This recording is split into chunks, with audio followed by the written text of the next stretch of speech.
নমস্কার, আমি জেস। আজকে নিয়ে এসেছি ডিমের রেসিপির ভিডিও। তো ডিমগুলোকে ছাড়িয়ে নিতে হবে বন্ধুরা। তো ফাইনালি ডিমটা সেদ্ধ করে ছাড়িয়ে নিয়েছি। গ্যাসটা ধরে নিচ্ছি। কড়াইতে তেল দিয়ে দিতে হবে। ডিমটাকে ভাজে নিতে হবে। লবণ দিয়ে দিতে হবে, একটু হলুদ আর একটু লঙ্কা দিয়ে ভালো করে ভেজে নিতে হবে পিঠে করে। বন্ধুরা, ডিমটা ভাজা হয়ে গিয়েছে। কড়াইতে পেঁয়াজ দিয়ে দেবো। এবারে আলু দিয়ে দিতে হবে, দিয়ে নাড়াচাড়া করতে হবে। স্বাদ মতো লবণ,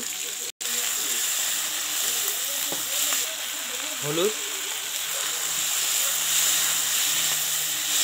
লঙ্কার গুঁড়ো দিয়ে দেবো।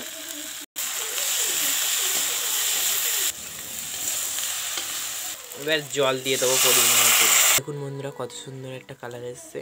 এবার ডিমগুলোকে দিয়ে দিতে হবে, দিয়ে ঢাকনা দিয়ে দেবো।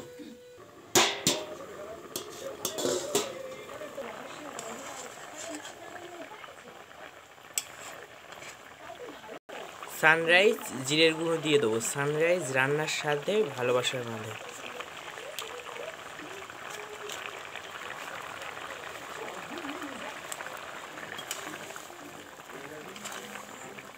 তো ভিডিওটি ভালো লাগলে লাইক, কমেন্ট, শেয়ার করবে। টাটা।